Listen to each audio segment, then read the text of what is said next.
आ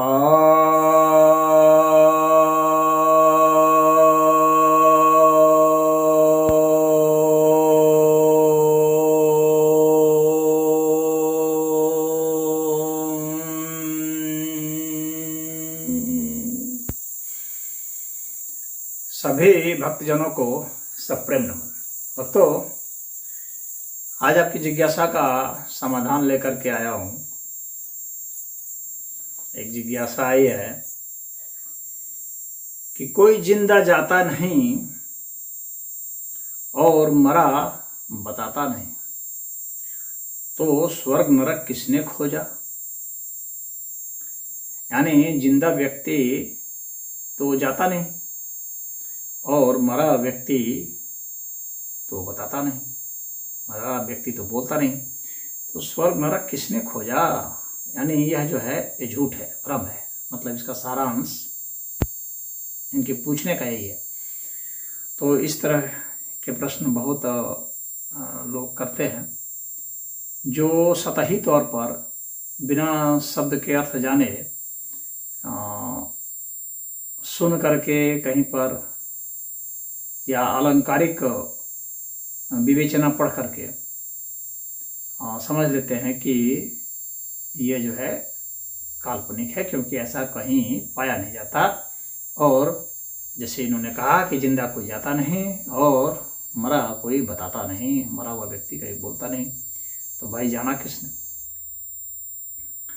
तो इस में हम देखेंगे कि सबसे पहले कि स्वर्ग और नरक का शास्त्र में क्या अर्थ लिया गया है, क्योंकि जब शब्द है तो उसके अर्थ को पहले जानना होगा। अगर अर्थ को हम जानेंगे तभी हम समझ सकेंगे कि वास्तव में वह क्या कहना चाह रहे हैं। तो हम सबको समझ में आ जाएगा कि स्वर्ग क्या है और नरक क्या है। तो स्वर्ग किसको कहते हैं, तो शास्त्र में बताया गया है कि स्वरितम गीयते इति स्वर्गः, स्वरितम गीयते इति स्वर्गः। यानी जहां पर आत्मा का गान चल रहा है वह स्वर्ग है। स्व आत्मा को कहते हैं, और आत्मा से जो उत्पन्न होता है वह स्वर कहलाता है। जैसे हम लोग बोलते हैं जो, वह स्वर है।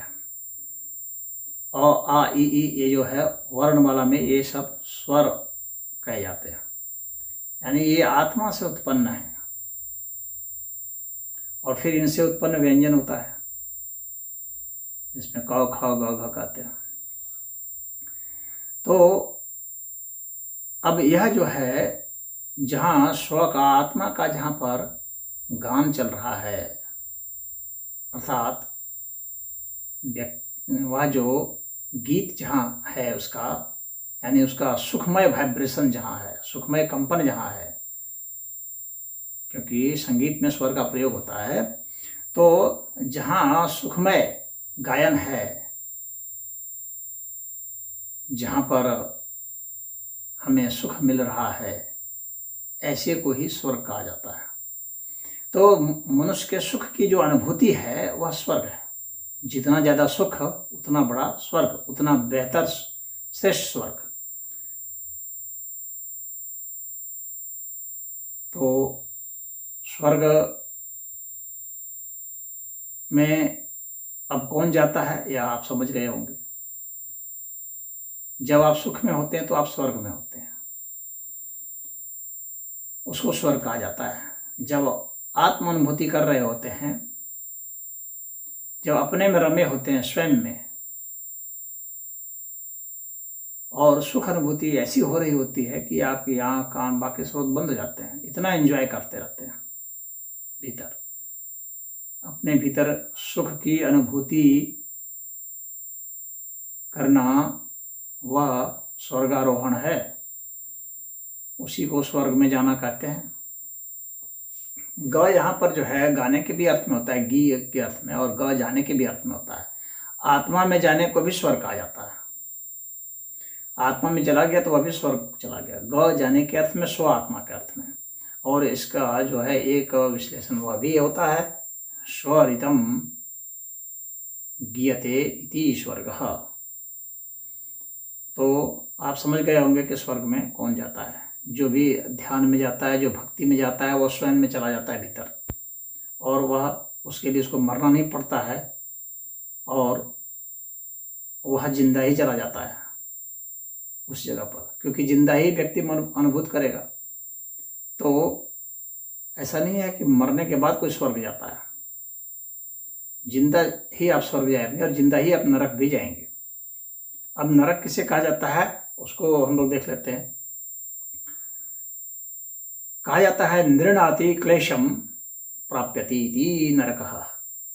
नृणाति क्लेशम प्राप्यति, यानी जो नर है, यानी जो मनुष्य है, वह जब क्लेश को प्राप्त होता है, क्लेशम प्राप्यति, जब वह दुख को प्राप्त होता है, क्लेश दुख को कहते हैं। जब मनुष्य दुख को प्राप्त होता है तो उसको नरक कहा जाता है। यानी दुख की मात्रा जितनी ज्यादा होगी उतना ही बड़ा नरक होगा। और दुख के तो साधन बहुत सारे हैं। बहुत ज्यादा गर्मी से भी दुख पाने लगेंगे आप, जलने लगेंगे। बहुत ज्यादा ठंड से भी जलने लगेंगे। कीचड़ से भी परेशान हो जाएंगे, बदबू से भी परेशान हो जाएंगे, पिटाई से भी परेशान हो जाएंगे, गंदे जगह में रख दिया जाएगा उससे भी परेशान हो जाएंगे, आपके शरीर को अगर काटा जाएगा तो उससे परेशान हो जाएंगे।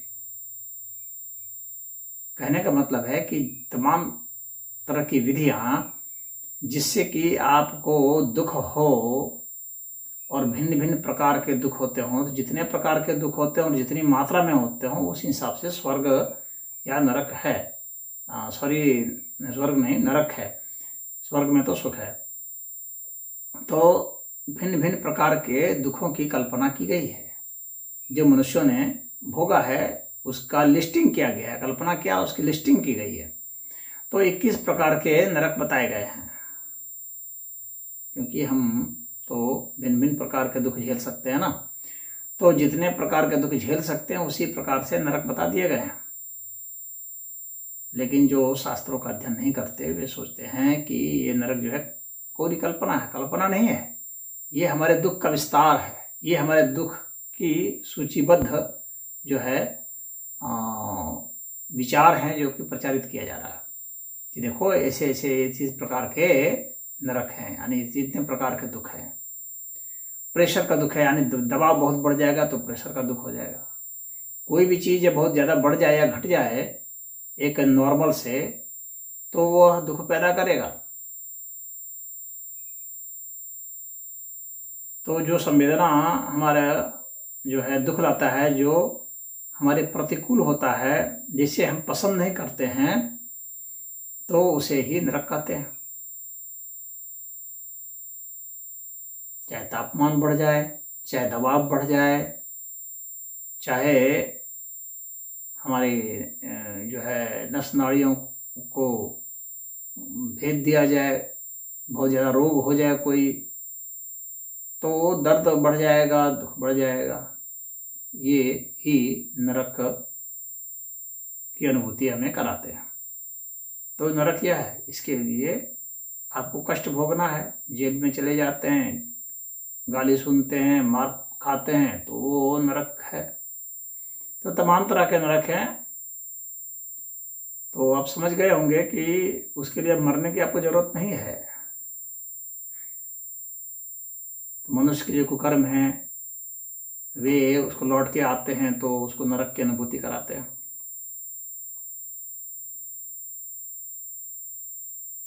तो इस तरह के जो